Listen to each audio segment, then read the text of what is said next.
আলাইকুম, আমি নাসরিন ব্লগার। আমার একটি নতুন ব্লগ ভিডিওতে সকলকে স্বাগত জানাই।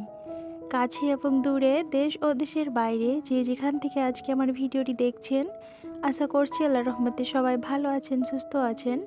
আলহামদুলিল্লাহ, আমিও আমার পরিবারকে নিয়ে অনেক ভালো আছি। অনেক দিন পর খুবই ছোট্ট একটা ভিডিও নিয়ে আপনাদের মাঝে হাজির হয়েছি। আশা করছি আমার এই ভিডিওটি আপনাদের কাছে ভালো লাগবে। ভালো লাগলে প্লিজ ভিডিও শুরুতে একটা লাইক দিয়ে ভিডিওটি দেখে কন্টিনিউ করবেন। তো আজকে আমি আপনাদের সাথে শেয়ার করব শীতকালের অনেক মজাদার একটি পিঠা, এই তো চুই পিঠা বা হাতে কাটা পিঠা বা আইখার ক্ষীর, যেটাই বলেন সেটাই, আমরা তো এটাকে আইখার ক্ষীরই বলি। তো সেই রেসিপিটাই আজকে আপনাদের সাথে শেয়ার করব কিভাবে বানানো যায়। তো এই তো আমি প্রথমে বানিয়ে নিচ্ছি, আর এই তো কিভাবে বানাতে হয় সেটাকে আমি একটু বলে দিচ্ছি।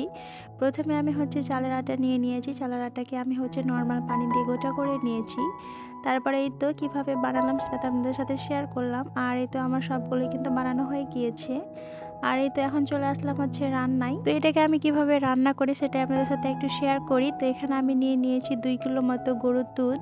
তো দুধটাকে আমি জাল করে করে এই তো প্রায় 1 কিলো মতো আমার কিন্তু মরে গিয়েছে। আর এই তো 1 কিলো মতো রয়েছে। তার সাথে দিয়েছি আমি কিছু মশলা। এখানে দিয়েছি আমি তেজপাতা দিয়েছি, 2টা লং দিয়েছি, 2টা এলাচ দিয়েছি। তো এগুলো দিয়ে আমি এই তো নাড়াচাড়া করে নিচ্ছি।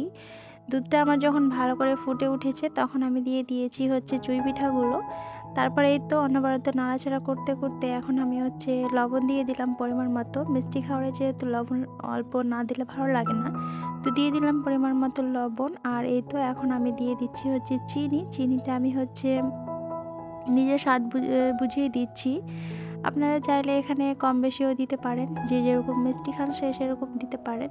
তো এখানে আমি 3 চামচ চিনি দিয়ে দিলাম, দিয়ে আবারও নাড়াচাড়া করে নিচ্ছি। আর এই তো আমার ক্ষীরটা কিন্তু প্রায় হয়ে গিয়েছে। এখন কিন্তু নামানোর পালা। এখন আমি নামিয়ে নিব।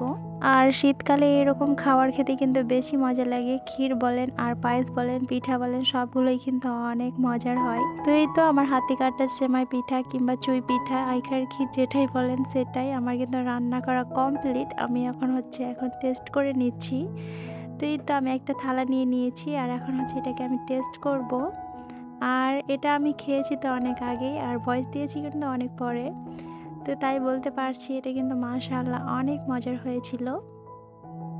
বিশেষ করে আমি যখন সকালবেলা এটাকে খাই তখন তো কি বলবো, অনেক মজার হয়েছিল। আপনারা চাইলে এভাবে বানিয়ে দেখতে পারেন। তো আজকের ভিডিওটা এই পর্যন্তই। ভিডিওটা কেমন লাগলো অবশ্যই কমেন্টে জানাবেন। ভালো লাগলে লাইক, কমেন্ট, শেয়ার আর সাবস্ক্রাইব। আল্লাহ হাফেজ, আসসালামু আলাইকুম।